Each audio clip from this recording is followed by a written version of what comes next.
이사야 40장 8절 말씀입니다. 이사야서 40장 8절 말씀입니다. 제가 봉독해 드리도록 하겠습니다. 풀은 마르고 꽃은 시드나 우리 하나님의 말씀은 영원히 서리라 하라.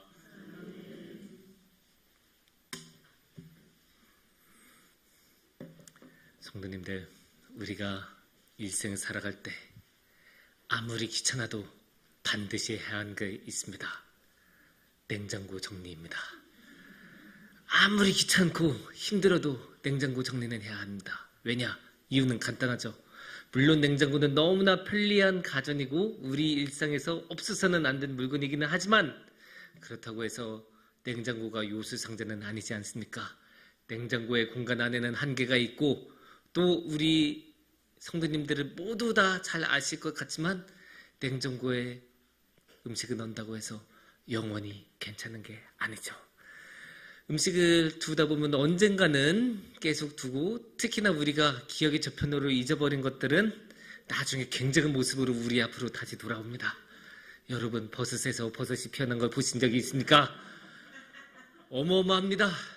그런 것들을 이제 우리가 정리하고 버리다 보면 당연히 아쉽죠. 한때는 너무나 맛있던 것들인데 그런 것들을 마시지 못하고 행복하게 우리 뱃속에서 즐기지 못하고 버리면 너무나 아쉽지 않습니까? 그렇다고 해서 우리가 한때 빵이었던 것을 먹을 수 있는 것은 아니지 않습니까? 그래서 우리는 다 하나씩 잘 버리고 냉장고를 항상 거기에 깨끗이 정리해야 합니다. 그처럼 모든 음식에는 기한이 있죠. 언젠가는 먹을 수 없는 상태가 됩니다. 특히 파는 것에는 이런 것들을 더 엄격하게 지켜야 돼요. 왜냐? 자신이 만든 게 아니니까 누군가가 대신 만들어준 거니까 어떤 상태인지 모르잖아요. 그래서 그거를 명확하게 해주지 않으면 괜히 잘못 먹었다가 식중독 걸리면 큰일 나지 않습니까? 그래서 언제나 먹는 거에는 언제가 기한인지 언제까지 먹어도 되는지를 명확히 보여주는 거고 그래서 우리는 그 말을 뭐라고 합니까? 유통기한이라고 합니다. 물론 소비기한하고 유통기한은 조금 다르긴 하지만 우리가 일상에서 많이 사용하는 건 유통기한이죠. 그래서 음식의 유통기한은 너무나 중요한 것입니다. 하지만 우리가 여기서 생각해 봐야 하는 거는 생각해 볼 만한 거는 유통기한이란 게 음식에만 해당되는 것은 아니라는 것입니다. 다른 것에도 이 유통기한을 적용해 볼 수가 있고 어쩌면 적용을 해야 합니다. 제가 하는 말 아니에요. 성경에 나온 말입니다. 우리가 전도서 3장 1절 말씀을 보면 이렇게 말씀하십니다. 범사의 기한이 있고 천하 만사가 다 때가 있나니. 우리가 일상적으로 때라는 말보다 더 많이 사용하는 말이 있어요. 타이밍. 연애도 타이밍, 사업도 타이밍, 인생은 타이밍이다. 그런 말 하잖아요. 왜냐? 그게 딱 되는 때가 있어요. 아무리 능력이 좋고 아무리 실력이 많고 아무리 돈이 많아도 안 되는 게 있어요. 그 때만 되는데 그 때가 지나가면 그 타이밍을 놓치면 안 되는 것들이 있어요. 그래서 그 때가 될 때까지가 기한이 되겠죠. 그래서 성경에 이렇게 범사에 기한이 있다라고 하는 것은 이 세상 모든 거에는 유통기한이 있다라는 말로 우리가 이해해도 될 것 같습니다. 그렇다면 이제 이 유통기한이 이렇게 많이 있고 중요하다는 것을 우리가 아니까 오늘 이 시간에는 오늘의 말씀을 통해서 이 유통기한에 대해 한번 같이 생각해 봤으면 좋겠습니다. 오늘의 말씀은 이사야서 40장 8절 말씀입니다. 다시 한번 이 40장 8절 말씀을 우리가 같이 보겠습니다. 풀은 마르고 꽃은 시드나 우리 하나님의 말씀은 영원히 서리라 하라. 아멘. 일단 이 전반부를 봐야 합니다. 풀은 마르고 꽃은 시드나. 풀은 무엇입니까? 어디서나 볼 수 있는 게 풀이죠. 사실 가장 만만하게 볼 수 있는 식물이라고 할 수 있어요. 가장 기본 중에 기본이에요. 우리가 지금 도시에 사니까 풀을 별로 볼 일이 없는데 조금 지방에 가거나 시골에 조금만 가도 아무 데서나 풀을 볼 수 있어요. 그만큼 풀은 당연히 항상 있는 거고 또 그 풀을 누가 먹어요? 염소들이 먹고 소들이 먹지 않습니까? 그러니까 이 유목민들에게는 이 풀이라는 거는 가장 삶의 근원이라고 할 수 있어요. 왜냐? 자신들은 소나 염소를 통해서 먹을 것을 얻는데 이 염소나 소가 잘 자라고 잘 살아가기 위해서 필요한 게 이 풀이니까 이 풀이야말로 모든 삶의 기초이고 근원입니다. 가장 기본적인 것, 가장 기초가 되는 것, 가장 근원이 되는 것, 모든 삶의 모든 것이 풀 위에 만들어졌다라고도 할 수 있죠. 그러면 이 꽃이란 것은 무엇이겠습니까? 우리가 자연에서 볼 수 있는 가장 아름다운 것 아니겠습니까? 우리가 가장 편하게 접근할 수도 있으면서도 가장 이상적으로 볼 수 있는 예쁜 것, 아름다운 것으로 우리는 꽃을 말할 수 있습니다. 이 꽃은 너무나 아름답죠. 그래서 풀은 가장 기초적이고 근원적인 것이고 꽃은 가장 아름답고 예쁘고 가치가 있는 것입니다. 그런데 성경은 여기서 뭐라고 말하고 있습니까? 언제나 풀은 마르고 꽃은 시든다고 합니다. 아무리 우리 인생의 근원이 되는 중요한 것, 가장 기초가 되는 것이라도 가장 아름답고 가치가 있는 것이라도 언젠가는 없어지고 언젠가는 변하고 언젠가는 더 이상 사용할 수가 없는 것이 된다고 오늘의 말씀은 친절하게 말하고 있습니다. 그러니까 너무나 중요하고 소중했던 것도 언젠가는 없어지고 그러니까 가장 기초가 되는 근원도 가장 아름답고 가치 있는 것도 유통기한을 가지고 있다. 이렇게 말씀은 오늘 하고 계십니다. 그런데 이게 유통기한이 이렇게 있는 것은 성경에만 그런 거 아니죠. 우리 삶에도 그런 유통기한은 찾기가 쉽습니다. 뭐 여러 가지가 있을 거예요. 근데 그 중에서 저는 일단 사랑을 한번 말해보고 싶어요. 사랑, 우리 너무나 중요하잖아요. 우리가 사랑 없이 어떻게 살겠습니까? 그렇다면 이 사랑의 유통기한은 얼마쯤 되겠습니까? 얼마쯤 되겠어요? 믿음의 분량만큼 되겠습니까? 아니면 배우자에 대한 믿음의 분량만큼 되겠습니까? 옛날 홍콩 영화 중에 중경삼림이라는 영화가 있어요. 저는 굉장히 좋아하는 영화이고 지금 봐도 잘 만들었다고 생각하는 영화인데 우리 청소년들은 한번 시간이 되면 한번 보면 좋을 것 같아요. 예, 근데 이제 이 영화에 이런 대사가 나와요. 사랑의 유통기한을 적는다면 나는 만년이라고 하겠어. 그 주인공은 무려 1만 년을 유통기한으로 적어냅니다. 물론 허세가 가득한 홍콩 영화의 청춘이라면 능히 사랑을 1만 년이라고 유통기한을 적어낼 수 있을 것입니다. 홍콩에는 그래요. 그런데 우리나라는 그러면 어떨까요? 우리 사회에서 사랑의 유통기한은 얼마쯤 되겠습니까? 제가 예전에 화장터에 간 적이 있어요. 화장터에 가면 이제 다 보이고 광고도 여러 개가 붙어 있죠. 그 광고 중에 납골당에 관한 그런 광고들도 있어요. 당연한 거죠. 화장하고 나면 그분들을 어딘가에 있는 모셔야 될 것 아닙니까?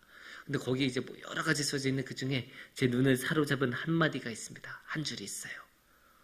사용기한 30년. 납골당에 30년을 모실 수 있다. 이렇게 나와 있습니다. 그렇게 보면 우리 사회에서 사랑의 유통기한은 30년일까? 제가 그 문장을 보면서 그렇게 많이 생각했었어요. 물론 그 30년이란 말이 잘못된 건 아니에요. 제가 그 납골당 하신 분들을 비난할 의도는 전혀 없어요. 또 30년이라는 게 짧은 시간도 아니고요. 이게 30년이 지나고 나면 그 고인을 이렇게 해주실 분도 그만큼 적어지고 그러기 마련이거든요. 이게 되게 안타깝지만 그게 사실이에요. 여러분 한번 관리가 안 된 무덤을 가보신 적이 있습니까? 관리가 안 된 무덤을 가보면 정말 마음이 좀 헛헛해요. 이게 처음에는 비석도 아주 좋은 곳 세우고 또 무덤도 그냥 안 세우고 그 무덤에 이제 밑에도 이제 아주 좋은 돌로 이렇게 딱 둘러싸고 막 그렇게 했던 그런 무덤인데 그동안에 관리가 쭉 안 되면 그 비석도 다 상하고 그 돌들도 다 무너져 있고 그 무덤의 이 봉이라고 하죠. 그거 그냥 안 있어요. 갈대가 막 이렇게 쫙쫙쫙 자라나 있어요. 그거 보면 마음이 정말로 안 좋아요. 그래서 30년이란 시간이 어쩌면 그분들로서는 당연한 그런 시간일 수도 있어요. 그렇게 관리가 안 된 무덤을 보느니 그렇게 30년으로 설정한 것도 잘못된 것은 아니라고 생각합니다. 그럼에도 불구하고 이 30년이라는 유통기한이 사랑의 유통기한이 마음을 참 복잡하게 만들더라고요. 왜냐? 자녀를 먼저 보낸 부모가 있잖아요. 특히 어린 자녀를 먼저 보낸 부모 같은 경우는 30년으로 안 되는 경우가 많죠. 그리고 그것 이전에 사랑에 유통기한이 있다는 말 자체가 너무 마음을 힘들게 만들어요. 왜냐? 사랑은 우리 삶에서 가장 소중하고 가치 있는 것 아닙니까? 그런데 그 가치 있는 것마저도 언젠가는 변하고 언젠가는 사라지고 유통기한이 있다는 사실이, 그러면 뭘 보고 우리가 살아가야 되나 라는 마음을 주는 거예요. 무엇을 붙잡고 살아가야 되나. 그렇게 중요한 사랑마저도 언젠가는 없어진다면 우리는 무엇에 의지하고 무엇을 붙잡고 살아가야 되나. 당연히 불안할 수밖에 없죠.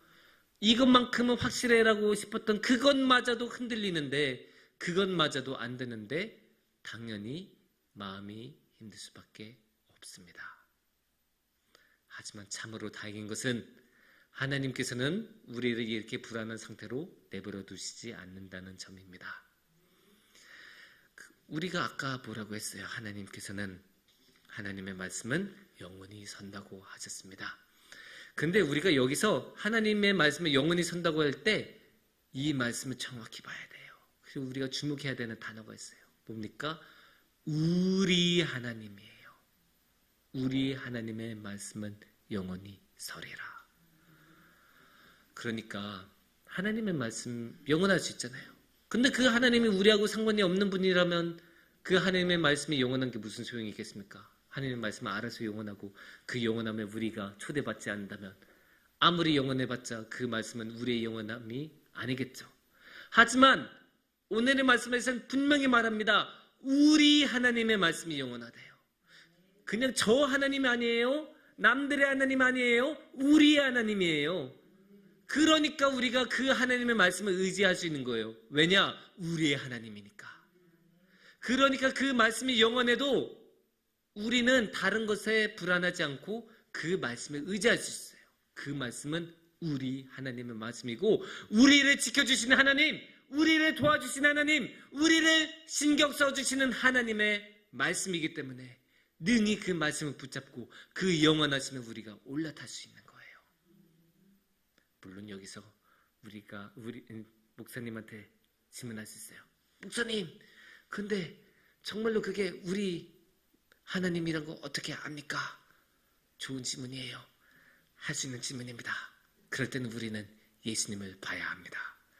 예수님이 어떠신 분이셨습니까? 예수님은 어떠신 분인지 요한복음 1장 14절에 보면 잘 나와요.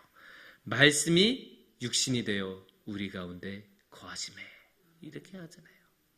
그러니까 아까 여호와의 말씀, 하나님의 말씀은 영원하셨다고 했잖아요. 우리 하나님의 말씀은 영원하셨는데 그 영원하신 말씀이 어떻게 해요? 육신이 되어 우리 가운데 거하심에라고 하잖아요. 그러니까 하나님의 말씀은, 예수님은 저 하늘나라에서 그냥 편하게 그냥 알아서 살아셔도 되셨는데, 부족할 게 없으셨던 분이셨는데, 그분은 우리의 하나님입니까?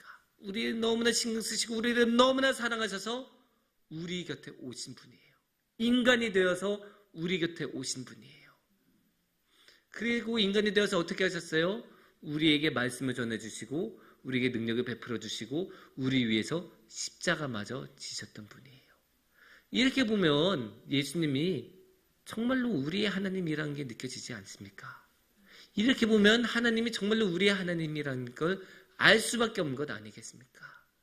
그 하나님께서 우리 곁에 계시고 그 하나님께서 영원하십니다. 그래서 우리는 이 세상에 아무리 빨리 변하고 이 세상의 모든 것에 유통기한이 있어도 그 유통기한을 뚫고 지나가는 영원함이 있다는 것을 우리가 잊지 말아야 되고, 그 영원함은 어디서 오냐? 하나님으로부터 온다.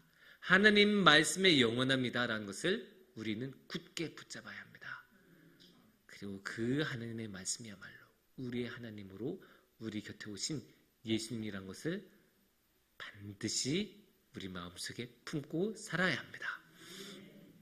사랑하는 성도님들, 이 세상에 있는 모든 것들은 변합니다. 안타깝게도 변해요. 특히 좋은 쪽으로는 잘 안 변하고 나쁜 쪽으로만 변하는 경향이 강해요. 특히나 요즘은 어찌나 세상이 빨리 변하는지 모르겠어요. 너무 빨리 변해서 한 3년만 정신 놓고 있어도 오 하고 도저히 흐름을 따라갈 수 없는 지경까지 오는 경우가 많습니다. 그렇게 너무나 정신없는 이 세상, 모든 것이 변하고 모든 것이 사라지고 모든 것에 유통기한이 있는 이 세상에서 그래도 우리는 방향을 잃지 않고 불안해하지 않고 가는 방법이 있습니다. 그것은 영원하신 하나님의 말씀을 붙잡는 것입니다.